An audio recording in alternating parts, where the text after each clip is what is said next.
Ça me fait vraiment plaisir d'être ici ce soir. Aujourd'hui, qu'est-ce que je vous propose, c'est de voyager un peu dans le futur. Donc, autant actuellement que dans 2025, 2030, 2035, jusqu'à quel point qu'on est capable de planifier un avenir, jusqu'à quel point qu'on est capable de se projeter dans le temps de façon à ce qu'on prenne des décisions aujourd'hui. Quelles que soient les organisations, quelles que soient les communautés, avoir des bonnes données, des bonnes statistiques va permettre de prendre des bonnes décisions. De notre côté, si on n'a pas les bonnes données ou statistiques, on improvise et actuellement, l'improvisation coûte trop cher, spécialement lorsqu'on n'a pas les vraies données ou encore les bonnes informations. Aujourd'hui, qu'est-ce que je vous présente?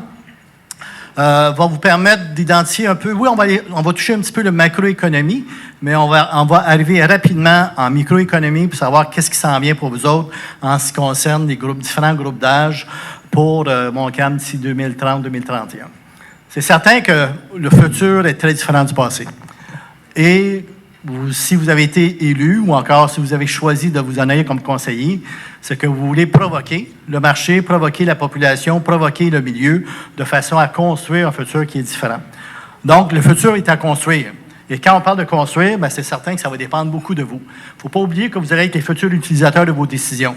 Maintenant, si les décisions que vous prenez ne sont pas les bonnes, bien, autant on va prendre le côté positif que négatif de la situation. Donc, dans la présentation, j'ai vraiment 3 sujets sur lesquels que j'aimerais traiter. Donc, au départ, la transformation socio-économique mondiale. On va regarder un peu rapidement qu'est-ce qui se passe au niveau mondial et comment ça affecte le Québec et les régions et les communautés. On va regarder l'évolution démographique, mais aussi, on va regarder c'est quoi les différents choix que vous avez vis-à-vis de votre futur. À titre de citoyen, à titre de résident, on veut se démarquer. Maintenant, qu'est-ce qui ferait en sorte que des résidents ou encore des travailleurs ou encore des entrepreneurs s'installeraient chez vous? Donc, il y a toute une question de savoir qu'est-ce qui vous distingue, qu'est-ce qui vous différencie, en quoi vous êtes unique et surtout en quoi vous pouvez être attirant pour les communautés, pour les jeunes venir s'installer dans votre communauté. Donc, qu'est-ce que vous allez faire pour vous démarquer? Surtout, qu'est-ce que vous allez mettre en vedette ou en valeur de façon à attirer des talents ou attirer des gens dans votre communauté. Donc, dans la première partie, on va toucher davantage un peu le côté socio-économique, puis également aussi regarder un peu ce qui se passe dans le monde. Donc, on s'aperçoit qu'il y a une transformation importante des emplois qui existent actuellement. On a tout le côté numérique, mais également aussi il y a tout ce qui touche l'automatisation, qui va bouleverser le monde du travail, qui va bouleverser aussi le personnel qui est dans le milieu de travail. L'organisation du travail devrait être beaucoup plus efficace, mais également aussi, qu'est-ce qui va différencier d'une communauté ou d'une organisation à une autre, c'est les talents et la volonté des travailleurs à vouloir, premièrement, développer leurs compétences, mais également aussi d'améliorer leur productivité puis leur efficacité. Aujourd'hui, on sait qu'on rentre dans une ère d'industrie 4.0. Donc, quand on parle d'industrie 4.0, il y a énormément de technologies qui s'installent un peu partout dans le monde, également aussi dans nos vies. Donc, on a des technologies qui modifient le monde physique. Également aussi, il y en a d'autres qui vont toucher le monde numérique. Donc, quand on parle de monde physique, on parle de biotechnologie, robotique, impression 3D, les nouveaux matériaux, l'Internet des objets, puis également aussi les techniques relatives au captage. Au niveau numérique, l'intelligence artificielle, les applications blockchain, l'information quantique et les réalités virtuelles. Donc, qu'est-ce qu'on s'aperçoit dans le futur? Le premier constat qu'on peut mentionner, si à titre d'individu, on n'a pas les bonnes connaissances, mais à titre de travailleurs, on peut être comme mis de côté dans le marché du travail. Donc, le défi qu'on a au Québec, c'est d'avoir des jeunes qui s'intéressent au côté technique et scientifique, de façon à ce qu'on puisse attirer des entreprises de qualité, puis également aussi de compétitionner sur le marché international. Tout ça, on tombe, peut-être que vous en avez déjà entendu parler, dans l'industrie 4.0. Et quand on parle d'industrie 4.0, c'est d'avoir l'information en temps réel de façon à prendre des décisions. Si à titre de communauté ou encore de leader socio-économique, vous n'avez pas les bonnes données ou en temps réel, mais l'information que vous allez vous baser, ça va être des années 2015, 2016, mais à ce moment-là, ça ne sera pas réel en fonction de la réalité d'aujourd'hui. Donc, l'industrie 4.0 amène de l'information en temps réel de façon à prendre des décisions. Et ça permet également aussi de prendre des initiatives qui sont beaucoup plus positives et structurées. Donc, ça a des conséquences, ça va avoir des conséquences importantes sur tout ce qui touche la remise en question des valeurs. Donc, on va remettre en question nos valeurs, nos habitudes. Il va y avoir une réorganisation du monde du travail pour rester compétitif. Donc, la nouvelle technologie nous oblige à rester compétitifs. Une redéfinition du lien avec les consommateurs et employés. Des nouvelles technologies qui sont à implanter rapidement. Il y a toute une question de conscientisation et d'implication des travailleurs, des données de plus en plus omniprésentes et finalement, de toute une question de l'esprit d'environnement. Donc, l'Industrie 4.0 s'insurge graduellement dans nos vies et qui nous oblige à repenser et revoir nos activités et la manière qu'on utilise les ressources en milieu de travail. En ce qui concerne le monde du travail, le monde du travail de demain, on va avoir la fin des emplois permanents, où est-ce qu'il va y avoir la relation employeur et employé qui va varier. On va avoir de plus en plus de freelance. On va avoir plus de gens qui vont être des travailleurs autonomes, qui vont offrir leurs meilleurs atouts à des organisations qui vont vouloir les embaucher. On va avoir des emplois qui sont à repenser et à recréer, spécialement avec les chiffres démographiques que je vous présentais tantôt. Il va falloir qu'on double notre productivité au Québec pour qu'on puisse être capable de suffire aux besoins de la population puis d'être capable de se payer les services qu'on a actuellement. Donc, il va y avoir des emplois qui sont à repenser puis à créer, et ça va nécessiter une amélioration de la productivité et de l'efficacité. La robotisation, l'automatisation des emplois, l'intelligence artificielle va devenir obligatoire. Donc, un des constats qu'on va regarder aussi peut-être parmi vos choix, c'est comment on peut faire pour automatiser le plus possible les emplois dans votre communauté à cause du manque de main-d'œuvre qui est actuel ou encore à venir. On va s'apercevoir aussi que les emplois, on va avoir besoin de personnel de plus en plus compétents et que le concept d'apprentissage en continu va être présent. Donc, aujourd'hui, il y a tellement de choses à apprendre et si on n'a pas un intérêt personnel, si les gens n'ont pas une curiosité intellectuelle de parfaire leurs connaissances et d'améliorer leur efficacité et leur collaboration, c'est de là qu'on devient fragile et vulnérable. Donc, il y a toute une question de vouloir se dépasser, mais aussi de toujours être à l'avant-garde et être à jour dans ses connaissances, dans son secteur d'activité. On n'aurait pas le choix d'être excellent et d'être agile. Donc, l'excellence opérationnelle va devenir obligatoire dans toutes les organisations, que ce soit dans les municipalités, dans les industries ou quoi que ce soit, jusqu'à quel point que vous êtes excellent dans vos opérations. Quels sont les irritants, quels sont les obstacles qui vous empêchent de bien performer, et ensuite, comment on met en place un genre de petit comité d'amélioration pour éliminer les irritants qui existent en milieu de travail. Donc, l'excellence opérationnelle va devenir obligatoire, et aujourd'hui, on ne parle plus de changement, on parle d'agilité.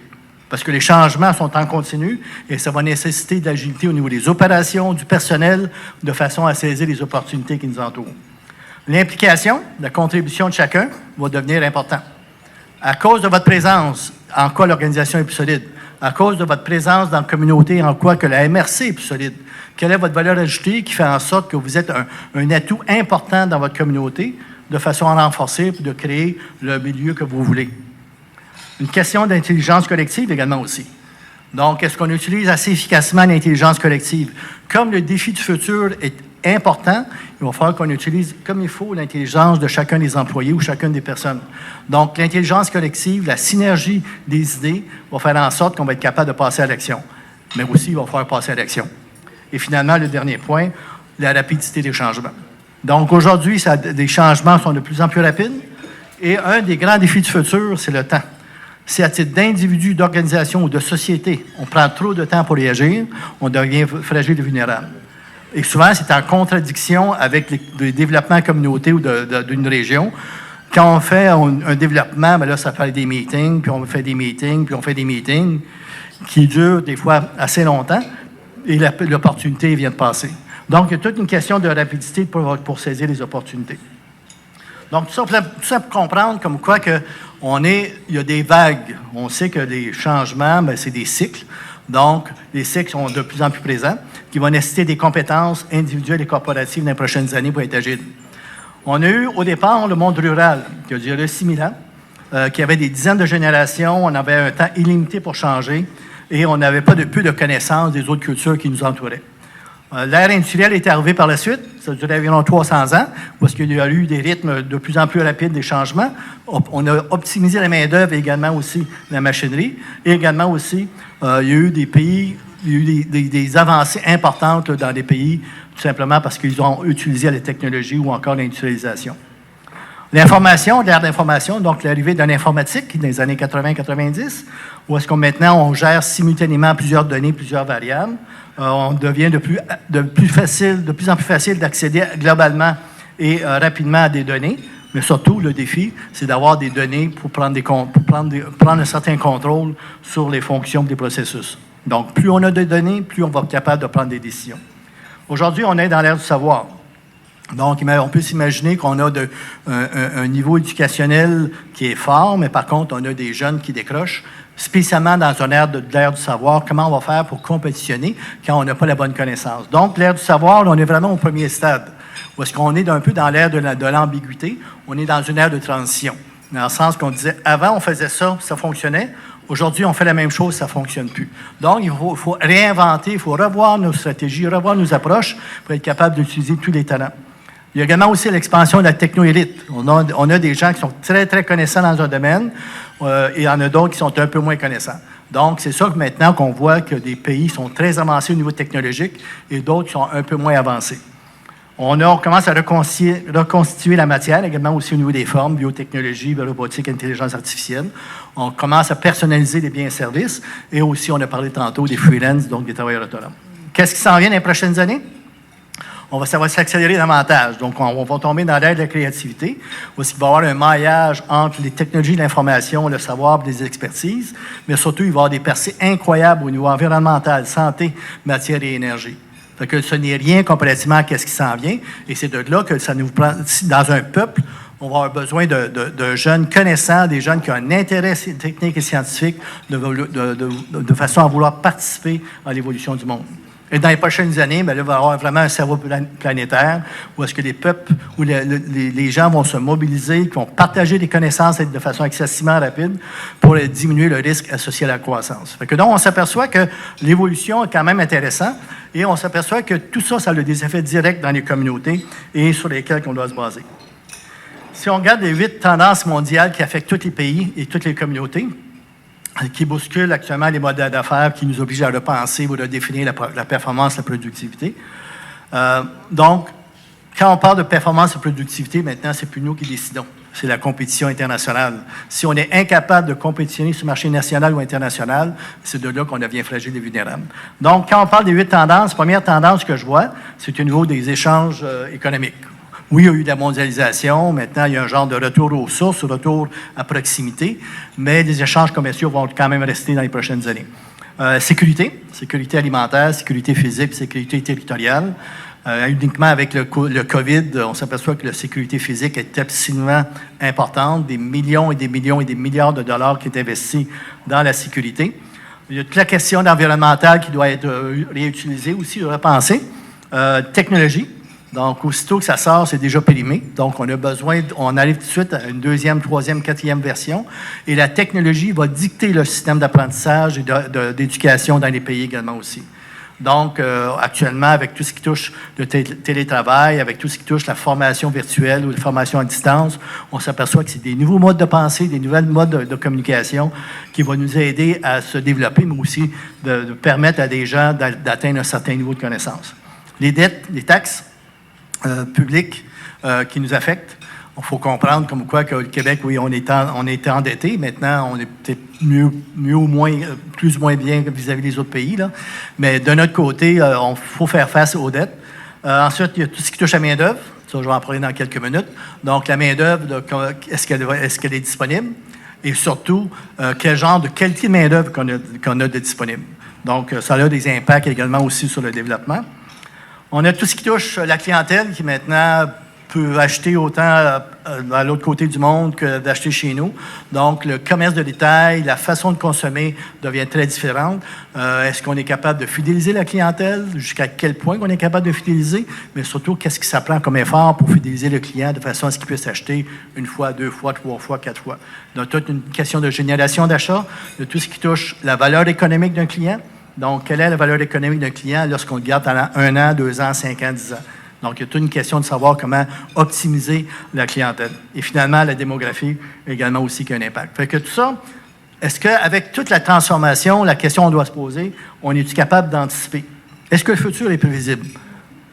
Avec l'économie, peut-être c'est un peu imprévisible, mais avec la démographie, on est capable de se projeter dans le temps et de voir assez sensiblement qu'est-ce qui s'en vient dans les prochaines années. Maintenant, si on regarde qu'est-ce qui fait la force d'un peuple. Donc, la première chose qui fait la force d'un peuple, c'est le système éducationnel. Et le Québec se situe parmi les meilleurs dans les pays de l'OCDE. On est en très bonne position pour être capable d'éduquer nos gens. Maintenant, actuellement, par étudiant, ça coûte 139 000 pour amener un jeune de première année jusqu'à 11e année, jusqu'en secondaire 5. Ça va coûter 167 000 au niveau collégial. Si la personne a atteint son DEC, c'est 203 000. Et un jeune qui a son bac, ça coûte 250 000 à l'État. Ça ne coûte rien à l'école, ou presque. Mais comment ça fait qu'on a un taux de décrochage de 20, 30, 40, 50 %? Qu'est-ce qui fait que les jeunes générations ou encore des jeunes ne voient pas l'éducation ou les connaissances comme faire partie de leur développement? Comment ça fait qu'on n'a pas un intérêt à parfaire ses connaissances et à être capable de vouloir vraiment se dépasser à titre d'individu? Tantôt, on regardera vos chiffres au niveau éducation et je peux vous dire que je pense que vous avez un petit peu de travail à faire. Okay? Et ça a un impact direct sur la qualité des emplois disponibles, la qualité également aussi des individus disponibles et aussi le fait que est-ce que des employeurs vont vouloir s'intéresser à s'installer dans votre communauté s'ils n'ont pas la main-d'œuvre disponible. Donc, le premier aspect qui est le plus important d'un pays, est-ce qu'on a un système d'éducation qui est fiable et performant? Le deuxième, est-ce qu'on a une population en quantité et qualité? Au Québec, oui, on a une population, on peut dire en qualité, mais pas en quantité. Donc, si on n'a pas la quantité, il va falloir qu'on remplace par d'autres choses. Des matières premières de chercher et transformer. Vous avez quand même beaucoup de matières premières dans le coin. Il y a quand même beaucoup d'entreprises agricoles qui pourraient être transformées, mais est-ce qu'ils transforment leurs produits? Donc, aussi, ça peut être des opportunités qui peuvent être faites dans votre milieu. Une organisation de travail flexible et efficace. Ça, quelles que soient les organisations maintenant, doivent absolument travailler sur l'efficacité ou la productivité. Maintenant, dans vos municipalités ou encore dans vos organisations sur lesquelles vous travaillez, est-ce que vous êtes excessivement efficace? Quels sont les endroits où il y a des pertes de temps qui amènent des coûts inutiles dans le milieu du travail? Une culture entrepreneuriale forte et innovatrice. Donc, est-ce que vous avez une communauté entrepreneuriale, une capacité de gens qui ont une culture de vouloir se développer ou encore d'entreprendre certains projets? Des actes de transport rapides et adéquats, des investissements en technologie d'information, donc à savoir est-ce qu'on utilise l'Internet à haute vitesse ou encore on est incapable de communiquer également aussi à distance. Et finalement, des organisations sociales visionnaires et structurantes.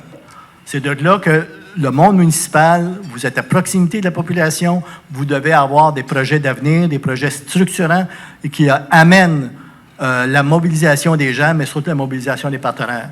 Donc, le défi que vous avez, c'est vraiment de vous mobiliser à des projets régionaux de façon à ce que tout le monde puisse permettre à tout le monde de réussir en même temps.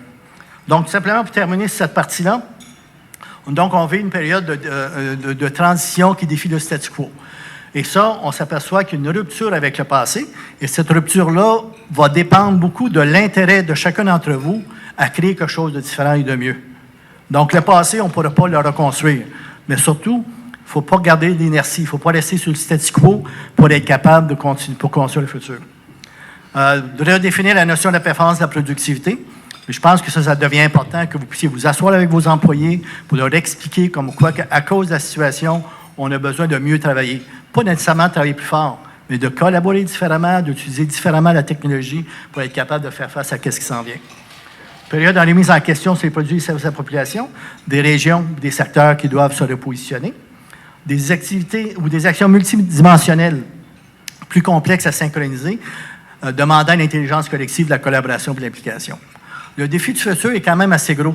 On peut s'imaginer que si on a simplement une partie de la population qui s'implique, à ce moment-là, on ne pourra pas réussir parce que c'est absolument important que tout le monde puisse s'impliquer. Donc, il y a plusieurs projets, mais si c'est mal structuré et c'est mal organisé, on va avoir l'impression du chaos, on va avoir l'impression qu'il y a une improvisation et qu'on tourne sur place. On appelle ça l'illusion du changement. On avance, on recule, on avance, on recule, on avance, on recule. Donc, le défi que vous avez, vraiment, c'est de construire quelque chose d'excessivement positif de façon à favoriser votre pérennité, puis également aussi assurer la croissance de votre milieu. On va toucher maintenant à la deuxième partie qui va toucher davantage l'évolution démographique du Québec. Donc, on a actuellement une nouvelle ère qui débute. Donc, on a les matures qui sont nés avant 1945, les baby boom qui sont entre 61 et 74, la génération X qui est entre 41 et 60 ans qui représente 26,7 % de la population, les milléniums entre 21 et 40 qui représentent 25 % de la population, la génération Z et la génération Alpha. Donc, on s'aperçoit qu'avant, on pensait que l'abondance était illimitée. On pensait qu'on était de l'abondance dans toutes les ressources, que ce soit les ressources naturelles, financières ou humaines. On pensait que c'était illimité. Mais on dirait que depuis 1980-90, il y a comme eu une séparation, une fracture. Parce que là, maintenant, on rentre dans l'ère de la rareté. La rareté humaine, la rareté financière, et la rareté également aussi de tout ce qui touche le développement. Donc, cette ère on est entre l'ère d'abondance et l'ère de la rareté, et cette ère de transition nous oblige à repenser la manière qu'on va optimiser les ressources disponibles. Et ça, de là, également aussi pour ça qu'on parle d'utilisation efficace des ressources, d'être axé sur la qualité, mais surtout un plus grand contrôle. Et quand on parle de plus grand contrôle, c'est des chiffres, c'est des données qui vont permettre aux gens de progresser. Qu'est-ce qu'il y a de particulier dans votre milieu? C'est que vous n'êtes pas dans un milieu en déclin. Vous êtes un milieu qui est en pleine croissance. Il y a Québec, à certains endroits, où il doit y avoir un point de bascule pour progresser. Mais dans votre cas, vous êtes en croissance et le défi que vous avez, c'est de surfer également sur cette croissance-là de façon à ce que vous puissiez saisir les opportunités de développement. Si on regarde un peu plus la carte du monde, on va être à peu près 7 milliards 800 millions de personnes en 2020, 9,7 en 2050. 61 de la population mondiale demeure en Chine, 17 demeure en Afrique, 8 en Amérique du Sud, qui représente environ 80 de la population mondiale. Beaucoup de gens de ces milieux-là tombent dans la classe moyenne, qui amène l'urbanisation de la consommation. L'Europe détient à peu près 10 de la population et l'Amérique environ 5 de la population. Donc, les pays industrialisés, on disait que l'Amérique et l'Europe étaient les pays industrialisés, ont tous besoin de main-d'œuvre pour être capables de renforcer leur organisation. Fait qu'on va chercher des gens du Sud pour les amener dans le Nord de façon à combler les emplois disponibles. Donc, on a dit que les gens du Sud amènent l'urbanisation et la consommation. Fait qu'il y a beaucoup de gens qui tombent dans la classe moyenne. Nous, qu'est-ce qu'il y a de particulier? On est rendu dans la fin de l'ère de l'industrialisation et on tombe dans le début de l'ère de la post-industrialisation, qui est l'ère du savoir et de l'expertise. Et c'est de là que l'importance d'aller chercher les cerveaux de façon à les garder et aussi de créer des choses qui sont, des emplois là, qui sont différents. La planète, on a 31 ans. Dans l'âge médian, la population est de 31 ans. 32,5 en Asie, 20,1 en Afrique, 30,5 en Amérique du Sud, 42,5 en Europe et 38,4 aux États-Unis, ou pas les États-Unis, mais l'Amérique du Nord. Donc, on regarde le Canada à 41. Si on regarde votre communauté, donc, la Nausière a 43,5 d'âge médian, il va être en 2036 à 46,2. Et Montcalm est à 40,1, va être à 42,2 en 2036. Donc, vous avez une population qui est un peu plus jeune que les autres, sur lesquelles vous pouvez vous baser pour développer vos régions. Si on regarde maintenant les indicateurs à utiliser pour être capable de voir l'évolution démographique d'un milieu, pour moi, il y a 4 indicateurs particuliers. Donc, l'âge médian, l'évolution des différents groupes d'âge, l'indice de remplacement et également aussi l'indice de vitalité économique. On est dit au départ avec l'âge médian de la population. Donc, en 2031, en rouge, on voit les 104 MRC, et en rouge, ce sont des MRC avec un âge médian de 50 ans et plus. En 2031, ce sont toutes les MRC avec un âge médian de 50 ans et plus. Si on regarde un peu plus en profondeur, on va avoir les îles de Madeleine à 60 ans d'âge médian en 2031, Rocher-Percé à 59,2, Mekinac 59,2, Témiscouata 59, Haute-Gaspésie 58,7. Comment on fait pour garder en vie des communautés quand l'âge médian de la population est à 60 ans ou 55 ans? Quel investisseur, quelle compagnie va s'installer dans la communauté quand il y a un vieillissement de population et il n'y a pas de relève?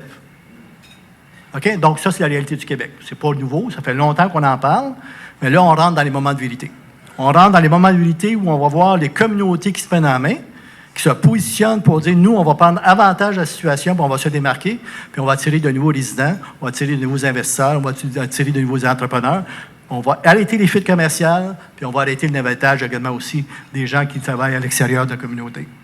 OK? Donc, à ce niveau-là, vous êtes parmi les MRC les mieux positionnés à travers le Québec. La question à savoir, qu'est-ce que vous faites avec ça? Est-ce que vous apprenez avantage ou au contraire, bon, comme on ne le sait pas, on va tout simplement là, attendre, là, je ne sais pas quoi pour y arriver. Donc, dans votre cas, vous êtes en 97e position. Vous avez donc en 2031, vous allez avoir un âge médian de 42,2. Il y a Mirabel qui va être un peu plus jeune que vous autres. Vous avez Jacques-Cartier, Montréal qui va être un peu plus jeune que vous autres. Si vous regardez les moulins sont en numéro 93 là, à 43,9. Donc, même vous êtes un peu plus jeune que la population des moulins qui est quand même intéressante. Donc, on s'aperçoit également aussi que si vous regardez l'ensemble du Québec, on a parlé 42,8, 45,2 en 2036, la Naudière 43,5, 46,2, Montcalm 40, 42. Mais regardez Matawini à 54,2, 55,6. OK? Donc, j'ai écrit un texte l'an passé sur les villes dévitalisées, sur les villes qui pourraient peut-être fermer. Et il y en a énormément qui, selon moi, peuvent être en grande difficulté dans les prochaines années, à savoir comment on fait pour garder en vie des communautés quand il n'y a pas d'intensité économique et que les offres de services à la population sont disparues ou encore ne sont pas présentes. Si on regarde maintenant l'évolution des différents groupes d'âge, donc la population totale du Québec, on va passer de 8 500 000 à 9 209 000 à 8,2 d'augmentation. On a Côte-Nord, Gaspésie, Bas-Saint-Laurent, Saguenay-Lac-Saint-Jean qui va avoir une diminution de la population. La Naudière, vous allez passer de 517 000 à 575 000. De notre côté, actuellement, sur les 8 500 000, il y en a 3 992 000 qui travaillent. Donc, on a 47 de la population qui travaille au Québec. Et sur les 47 il y en a 40 qui ne payent pas d'impôts. Donc, ça veut dire que la classe moyenne supporte tous les services à la population. Okay? Donc, ça, c'est vraiment intéressant à prendre en considération. Si on regarde la Naudière, il y a quand même 51 de la population qui travaille. C'est difficile d'augmenter plus que 52-53 de la population qui travaille.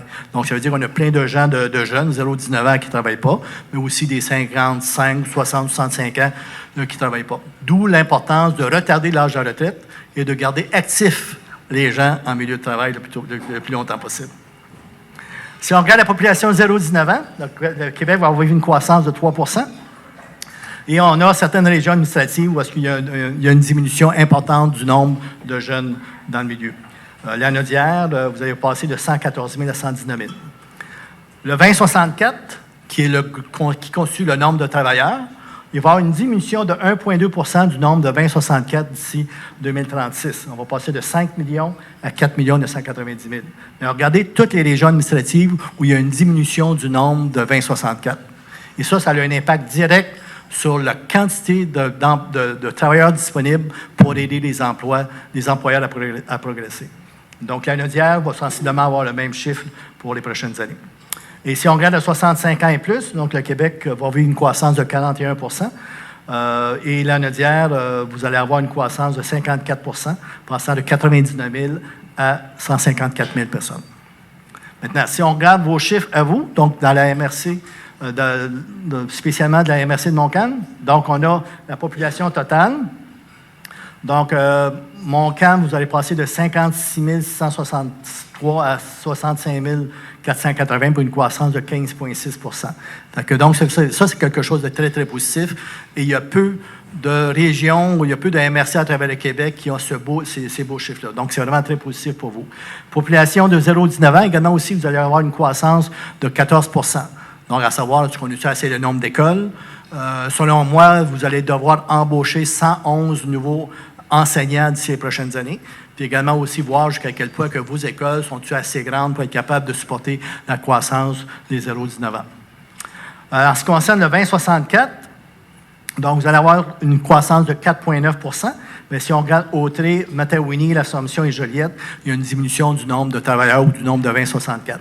Et en ce qui concerne le 65 ans et plus, vous allez passer de 8 800 personnes à 14 137 personnes qui va nécessiter des besoins en ce qui concerne tout ce qui touche les habitations à prix modique ou encore des habitations là, pour les personnes âgées. Donc, ce sont vos chiffres. Probablement que vous les connaissiez. Maintenant, c'est absolument important de se baser sur ces informations-là pour prendre des décisions. Si on n'a pas ces informations-là, souvent, on va prendre des décisions qui vont être non éclairées et ça devient très, très difficile par la suite de prendre les bonnes interventions. En ce qui concerne la répartition de la population de la MRC, donc on a Saint-Calix, comme vous les voyez, les chiffres, là. Donc on a Sainte-Julienne, Saint-Calix et Saint-Lin qui représentent 70 70,9 % de la population versus les autres municipalités qui représentent 29 % de la population. C'est comme s'il y avait comme une différence entre une ligne là, qui sépare l'Est et l'Ouest vis-à-vis de votre développement. En ce qui concerne le niveau éducationnel, donc vous avez votre centre de services scolaire, vous êtes sur 2 districts différents. Donc, vous avez au niveau primaire, vous détenez 28 % de la population scolaire du centre scolaire de Samarès au niveau primaire et 29 % également aussi au niveau secondaire. Donc, c'est quand même bien. D'un autre côté, qu'est-ce qu'il y a de particulier? C'est que vos écoles secondaires ne sont pas nécessairement très, très performantes. Si on remarque, vous êtes sur 463 écoles secondaires. L'offre jeunesse est à 434e position sur 463. Puis la même chose pour de l'Achigan, 411 sur 463. Donc, s'il y avait un constat et un défi à relever, c'est vraiment au niveau de la réussite éducative dans votre communauté. Là, on ne peut pas se permettre d'avoir aucun jeune qui décroche. À chaque jeune qui décroche nous pénalise en tant que communauté et pénalise également aussi les employeurs. Spécialement dans l'ère du savoir et de l'expertise, qu'est-ce que vaut un individu s'il n'a pas la bonne connaissance et la bonne expertise? Parce que tout ce qu'une personne peut avoir, c'est vraiment ça ici. Si je n'ai pas la bonne connaissance et l'expertise sur le marché du travail, ma valeur est beaucoup moindre. Et je pense qu'un des défis que vous avez, c'est la qualité des emplois que vous offrez de façon à ce que les gens puissent rester chez vous. Si on a beaucoup de navettage, beaucoup de gens qui quittent votre région, il faudra peut-être déterminer et de vérifier quelle est la qualité des emplois, comment on vend la qualité des emplois de façon à arrêter le navettage qui existe à l'extérieur de votre communauté. En ce qui concerne l'évolution des jeunes, donc au niveau des effectifs scolaires, donc au niveau maternel, donc orange, au niveau maternel, ça semble assez stable d'ici 2033. Au niveau primaire, en vert, ça semble assez stable. C'est au niveau secondaire que vous allez avoir une croissance au niveau du nombre de jeunes dans vos écoles. Donc, si on regarde au niveau maternel, en 2020, vous allez avoir 2300 jeunes, puis en 2027, 2431 pour une croissance de 112 étudiants. Et après ça, ça va diminuer ou ça va rester assez stable. Au niveau primaire, il va y avoir une croissance de 1131 étudiants. Le maximum de jeunes que vous allez avoir, c'est en 2030. Et après ça, 2030, ça va diminuer tranquillement. Au niveau secondaire, vous allez avoir une croissance de 2337 étudiants. Actuellement, vous avez 7 865, puis on va tomber à 10 000 étudiants secondaires en 2033. Donc, si vous touchez le système scolaire ou si vous êtes proche, donc vous allez avoir une croissance du nombre de jeunes qui va se répercuter à un total de 3 347 nouveaux étudiants qui vont avoir des impacts à ce moment-là pour les écoles. Qu'est-ce qu'il y a de particulier si on regarde le diagonale que j'ai mis? En 2020, si on prend une cohorte, il était 2112 jeunes. Et lorsque cette cohorte-là va terminer en 2024, ils vont laisser 1264 pour un nombre de 40 % de jeunes qui ne termineront pas leur étude secondaire. Et ça, ça fait mal. OK, ça fait mal. Donc, j'ai l'impression qu'il y aurait peut-être une possibilité de donner des conférences aux jeunes secondaires 1, 2, 3, 4, 5, leur présenter quel est leur avenir avec ou sans connaissance, ou sans diplomation. Un jeune commence son secondaire 1 aujourd'hui, finit son secondaire 5 en 2025, finit son cégep en 2027-2028, finit son université en 2030-2031. À quoi ressemble le Québec en 2030-2031 et quelle va être la pression que les jeunes vont avoir sur le marché du travail de façon à ce qu'ils puissent être capables d'aider les employeurs à se démarquer. Comme il va manquer de main-d'œuvre, le personnel qui va rester, les survivants que j'appelle, vont fortement être influencés ou fortement en demande et les jeunes vont avoir des emplois incroyables disponibles pour eux. Donc, il va y avoir plein d'employeurs qui vont se mettre à leurs pieds pour dire « Viens travailler chez nous ». Mais il ne faudrait surtout pas qu'ils puissent décrocher avant qu'ils puissent aller chercher les connaissances. C'est pour ça que la formation continue, l'apprentissage continue, la curiosité intellectuelle, le désir de parfaire ses connaissances va être un atout important pour les jeunes dans les prochaines années. L'autre indice que j'aimerais vous présenter, c'est l'indice de remplacement. Donc, l'indice de remplacement, c'est le nombre de 20-29 ans disponibles pour remplacer les 55-64 susceptibles de prendre leur retraite. Donc, on a-tu assez de jeunes de disponibles pour remplacer ceux qui vont prendre leur retraite? Au Québec, actuellement, on a 83 personnes de disponibles pour remplacer 100 personnes qui vont prendre leur retraite. Et on s'aperçoit qu'en 2031, on va recommencer à avoir un équilibre. 100 qui est l'équilibre. Donc, on a 100 personnes de disponibles pour remplacer 100 personnes qui prennent leur retraite. Donc, on arrive dans le creux de vague. On arrive dans le plus bas du nombre d'individus disponibles pour remplacer les gens qui vont prendre leur retraite. Si on regarde la Nodière, on est à 69 personnes de disponibles pour remplacer 100 qui vont prendre leur retraite. Et ça va baisser à 68, puis ça va remonter graduellement. Donc, ce n'est pas pour rien que beaucoup d'employeurs ont de la difficulté à trouver du personnel. Et quand on a de la difficulté à trouver du personnel, à ce moment-là, soit qu'on donne un mauvais service à la clientèle, on va couper le travaux, les produits qu'on offre, et surtout, ça va nécessiter à ce que les survivants soient drôlement motivés pour être capables de supporter la pression qui s'exerce dans le milieu de travail. Au niveau de Montcalm, donc Montcalm, vous avez 78 personnes de disponibles pour remplacer 100 qui vont prendre leur retraite. Donc, on s'aperçoit en 2023, 75. Donc, on s'aperçoit qu'au moins pour les 9 à 10 prochaines années, le défi démographique, le défi de la main-d'œuvre va être présent.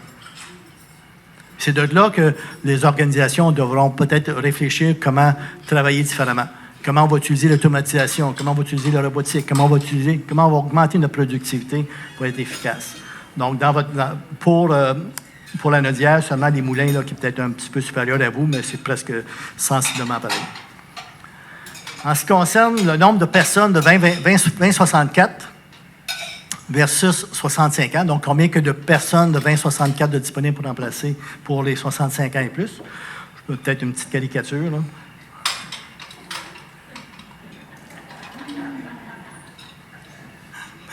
On peut s'imaginer que le garçon ou la fille qui arrive sur le marché du travail, jusqu'à quel point il peut être en demande, pas en demande, mais comment ils peuvent être gâtés aussi. Donc, souvent, les employés sont en demande. Je veux ça, et ça, et ça, et ça. Je ne veux pas travailler le soir, je ne veux pas travailler fin de semaine, j'ai besoin de ci, j'ai besoin de ça.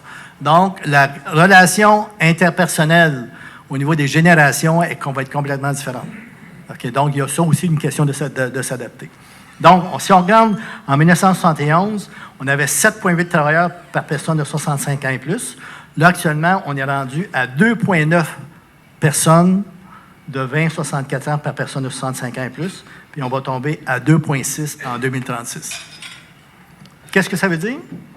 Ça veut dire que si on ne double pas notre productivité à titre d'individu, à titre de communauté, à titre d'organisation, on va avoir beaucoup de difficultés à être capable de suffire et de se payer les services à la population.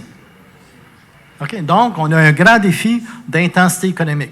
Et l'intensité économique va dépendre beaucoup de comment on a de résidents dans une communauté, quel genre d'offre de services que nous avons, jusqu'à quel point que les gens achètent localement ou qu'ils s'achètent entre eux autres. Donc, il y a un grand défi de positionnement pour non seulement expliquer à la population qu'est-ce qui s'en vient, mais surtout savoir comment on va faire pour que chaque individu augmente sa productivité. Et quand on parle de productivité, on parle d'automatisation, de technologie, développement des connaissances, l'organisation du travail de plus en plus efficace. Et le dernier point, qui est au niveau de la volonté des travailleurs à prendre l'information et agir. Si on n'a pas la volonté des travailleurs à vouloir développer ou de doubler sa productivité, on va être en difficulté. Donc, il y a énormément d'éducation à faire là, pour arriver à des résultats. Au niveau du nombre de retraites, parce que déjà, on entend parler, 34 des ingénieurs devraient quitter d'ici 2024, 32 au niveau des enseignements, services sociaux, etc. Puis déjà, on entend parler comme quoi que on a de la difficulté à trouver du personnel. Donc, le corps des professions, bientôt en manque de travailleurs, on met l'emploi de profs de disponibles et on aperçoit aussi que les CHSLD sont en difficulté. Donc, il n'y a rien de nouveau. Il n'y a rien de nouveau de ce que je vous présente. C'est toutes des choses que vous connaissez. La question qu'on fait, c'est qu'est-ce qu'on fait avec ça? Comment on peut saisir les opportunités et comment, qu'à titre de communauté, on dit on va prendre l'information et on va agir de façon à ce qu'on puisse être capable d'en bénéficier pour le bénéfice de tous. Donc, convaincu que vous avez lu plein d'informations sur la démographie du Québec, vous avez dit « Ah, c'est bien épouvantable, c'est bien épouvantable, c'est bien épouvantable ». Mais quand ça commence à toucher notre communauté, c'est temps d'agir. On dit souvent « pas d'enfants, pas de société ». Fait que donc, c'est un peu la réalité du Québec. Et souvent, on va chercher des immigrants Et on pense que les immigrants est une solution pour être capable de combler les emplois disponibles. Oui, ça peut être une solution, mais pourquoi qu'on a on a besoin d'immigrants? Pour faire des enfants qu'on ne fait pas? Pour prendre des jobs qu'on ne veut pas? Pour les envoyer en région parce qu'on ne veut pas y aller? Fait que donc, je pense qu'il y a toute une question de réflexion à faire sur le Québec, mais également aussi qu'est-ce qui s'en vient. Si on regarde maintenant l'autre indicateur, donc c'est l'indice de vitalité économique, donc jusqu'à quel point que vous avez des milieux vitalisés ou dévitalisés. Donc, il y a 3 facteurs qui sont utilisés par le gouvernement pour être capable d'analyser le côté de vitalité économique. Donc, on a le taux de travailleurs, on a le revenu médian et le taux d'accroissement annuel de la population. Donc, tout ça fait en sorte que lorsqu'on a ces 3 chiffres-là, ça donne un indicateur et ça permet de comparer les communautés et les villes entre elles en ce qui concerne la vitalité économique. Donc, si on regarde les grands pôles à Montréal, au Québec, donc on voit qu'il y a 1164 municipalités. Il y en a 478 qui ont moins de 1000 habitants. 450 qui ont entre 1000 et 5000, puis il y a 10 grandes villes, donc qui contiennent 47 de la population et 55 des emplois. Donc, si on regarde la vitalité économique, on parle des quintiles. Donc, les villes sont séparées en différents quintiles. Donc, plus vous avez un quintile qui est élevé, plus votre municipalité ou localité est vitalisée, versus si vous êtes dans un 5e quintile, moins vous êtes vitalisé. Donc, le Québec comporte 104 MRC. Donc, il y en a 54 MRC avec un indice positif et 50 MRC avec un indice négatif. Donc, on a les 1164.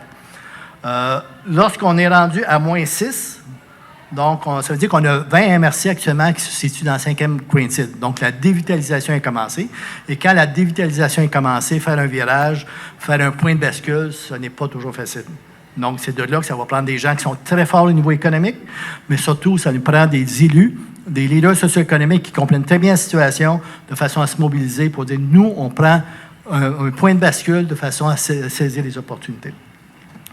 Donc, le Montcalm se situe en 39e position sur les 104 avec un indice de 2,56.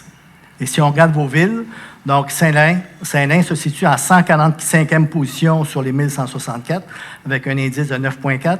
Saint-Roch-Ouest, ensuite on a Saint-Alexis à 7,57. Saint-Luc-de-la-Chigan à 5,89. Saint-Liguori, Sainte-Julienne à 2,37. Saint-Jacques 2,31. Sainte-Marie 1,23. Saint-Esprit à 0,83. Et Saint-Calix à 2,33. Donc, ça positionne un peu où est-ce que vous en êtes. Donc, vous êtes dans un mouvement positif. Et quand on est dans un mouvement positif, c'est de là que c'est le temps de passer à l'action avant qu'il puisse y avoir une dévitalisation potentielle qui existe. Si on regarde les autres régions, si on regarde les régions administratives, donc en rouge, ce sont toutes des MRC qui sont négatives. Là. Donc, on a Gaspésie. Vous avez l'Estrie. Ensuite, Côte-Nord. Si vous regardez Bas-Saint-Laurent, on a 6 MRC sur 8 qui sont en rouge. Ensuite, Abitibi-Témiscamingue. Puis en bas complètement, vous avez la Naudière. Donc, il y a 2 MRC sur 6 qui ont une certaine dévitalisation, mais elle n'est pas majeure. Vous êtes en 4e quintile qu'on appelle, là. Donc Matawini et Autry. Mais par contre, Montcalm, vous avez 2,98 comparativement à l'Assomption et Les Moulins qui est à 13,40. Fait que donc, c'est quand même intéressant de voir où on se situe et comment on se compare vis-à-vis des autres communautés. Maintenant, quelle sorte de choix qui existent face au futur? Donc, si on regarde, si on résume, vous avez une démographie qui est en croissance, vous avez un nombre de jeunes qui est en croissance, mais qui ne terminent pas nécessairement toutes leurs études. Vous avez une vieillissement de population qui est plus lente que les autres. Vous avez énormément d'espace disponible pour la croissance, mais également aussi, vous avez une vitalité économique qui est majoritairement positive. Fait que donc, ça, c'est des éléments très positifs pour votre milieu. D'un autre côté, vous avez un faible taux de diplomation. Vous avez une certaine pénurie de main-d'œuvre dans certains secteurs d'activité. On a un certain déficit dans la qualité des emplois de façon à ce qu'on puisse arrêter le navettage pour que les gens restent dans la communauté. Donc, on parle de rétention. Et ensuite, vous avez aussi des fuites commerciales qui font en sorte que les gens achètent souvent à l'extérieur de vos communautés. Donc, tout simplement, pour mentionner comme quoi, pour moi, il y a 8 leçons à retenir. Première leçon, une prise de conscience collective est à faire à court terme. Non seulement de la population, mais des travailleurs également aussi. Parce que ce sont les travailleurs qui devront doubler leur productivité pour être capables de faire face à ce qui s'en vient. Deuxième point, c'est certain qu'il va falloir que ça soit accompagné de changements de mentalité et de comportement. On ne pourra plus continuer à consommer des services sociaux, à consommer des services de santé, à consommer l'éducation sans égard à la dette du Québec ou encore à l'argent disponible. Donc, il va falloir vraiment qu'on puisse être capable de comprendre que chaque personne doit jouer un rôle majeur dans tout ce qui touche le développement du Québec ou de la communauté. Le gouvernement va transférer davantage de responsabilités dans la communauté. Okay? Puis, il ne pourra pas changer également aussi les tendances lourdes. Donc, la tendance lourde qui est du vieillissement de la population est présente. On ne pourra pas faire des grands changements, puis le gouvernement va être quand même lié au niveau financier également aussi pour être capable d'offrir des financements surtout. Donc, il va falloir que les communautés se prennent en main, qui développent des projets porteurs, mais surtout que autant les entrepreneurs que la population embarquent dans ces projets-là de façon à ce qu'ils puissent être fiers de sa communauté, fiers de dire que je reste dans la communauté. Et finalement, la croissance des plus grands centres urbains va s'accentuer aux dépens des petites municipalités. Ensuite, on a tout ce qui touche les leaders socio-économiques, ça c'est vous autres, devront avoir une excellente compréhension du développement économique, puis surtout être très, très compétents pour mobiliser puis influencer les gens du milieu. Quand vous allez rencontrer des employeurs ou des gens de votre communauté, ayez des données, des statistiques, des faits sur lesquels se baser pour influencer les gens. Les gens ne croient pas à ce qu'ils entendent, les gens croient à ce qu'ils voient. Donc, avoir des données, des statistiques, des choses qui sont absolument importantes pour qu'on puisse influencer les gens est à la base vraiment d'une compréhension puis surtout de décisions qui vont être un peu différentes. L'économie du savoir pour attirer les investisseurs, mais surtout viser l'excellence dans toutes vos pratiques. Donc, autant dans le domaine municipal qu'entreprise privée, est-ce que vous êtes totalement efficace dans tous vos secteurs d'activité? On devrait prendre des risques plus grands que les autres. Donc, quels sont les risques que vous avez? Mais surtout, quelle sorte de projet porteur qui va faire en sorte que les gens vont croire au projet et embarquer dans les projets pour qu'ils puissent être capables d'y vivre. Et finalement, il faudra que vous puissiez décider c'est quoi votre richesse collective. Donc, qu'est-ce qui va vous démarquer des communautés? Qu'est-ce qui va vous démarquer des autres régions pour dire que MRC de Montcalm, c'est un incontournable au Québec et on doit absolument soit y passer du temps ou y vivre de façon efficace. Donc, face aux grands enjeux qui vous entourent, donc, il y a des statistiques, des informations fiables et à jour. Donc, c'est bien important à jour, parce qu'on ne peut pas se baser sur des informations de 2015-2016, sur lesquelles vous pouvez vous baser pour éduquer les gens. Il va falloir que vous puissiez maîtriser ces chiffres également aussi. Les maîtriser de façon à ce qu'on puisse optimiser vos ressources, mobiliser tous les acteurs socio-économiques, puis évaluer leur niveau d'engagement pour le succès régional. Donc, jusqu'à quel point que vous désirez avoir le succès régional? Est-ce que votre bien collectif ou votre succès local passe avant le succès régional? Rencontrer et démontrer à la population, aux employeurs, les nouvelles réalités du monde du travail puis la situation particulière dans laquelle vous vous trouvez. Soyez proactifs, puis orchestrez des projets qui vont créer de l'intérêt. Automatisez vos opérations, encouragez vos entreprises locales et finalement utilisez vos forces respectives de chacun, puis surtout éliminer les dédoublements, les guerres de pouvoir et d'intérêt personnel. Donc, tout simplement, pour terminer, c'est que dans les prochaines années,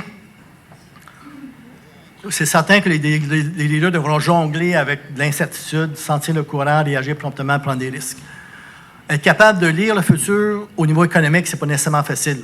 Mais par contre, vous devez être capable d'avoir des plans, être capable des plans, mais surtout des plans sur lesquels se baser là, pour que vous puissiez être capable de construire votre futur. La qualité des travailleurs va faire toute la différence, donc vont être recherchés et seront la source principale des entreprises qui sont en progression. La productivité devra doubler si on veut garder notre qualité de vie puis les services à la population actuelle. Les secteurs publics et privés devront travailler en étroite collaboration pour une plus grande valeur ajoutée. L'informatique ou encore l'automatisation va nécessiter de nouvelles compétences de la part des travailleurs et sera omniprésente dans le milieu de travail pour répondre aux besoins de mesurer et de faciliter les décisions. Les médias sociaux sont essentiels pour recueillir la participation active des clients et des citoyens afin de répondre à leurs besoins spécifiques. Et la seule différence qui va faire en sorte qu'un milieu va se démarquer, c'est le facteur humain. Donc, ça va être le seul déterminant permettant à une communauté ou une organisation de réussir et se démarquer. Être une région de qualité visionnaire et mobilisée, c'est plus nécessairement un qualificatif, c'est rendu désormais un impératif. Et je pense que le fait que vous soyez ici ce soir et que Stéphane puisse vous présenter un projet, démontre clairement comme quoi que vous aimeriez vraiment passer à l'action pour faire quelque chose de différemment. Attitude de leader, vous êtes les premiers responsables à provoquer votre milieu. Vous êtes payé pour provoquer le milieu. Vous êtes payé pour ne pas rester sur ne pas rester sur le statu quo. Donc, vous êtes payé pour provoquer le milieu en fonction d'éléments positifs pour soit assurer la pérennité ou la croissance de votre communauté. Donc, c'est votre devoir, et c'est votre devoir également aussi de prendre des vraies décisions pour assurer votre croissance. Donc, comme vous êtes les futurs utilisateurs de vos décisions, mais on est mieux de prendre des décisions qui sont éclairées, avec des chiffres qui sont intéressants, qui sont positifs. Et qu'est-ce qu'il y a de particulier avec votre communauté? C'est que vous êtes parmi les régions les mieux positionnées au Québec, parmi les plus jeunes également au Québec.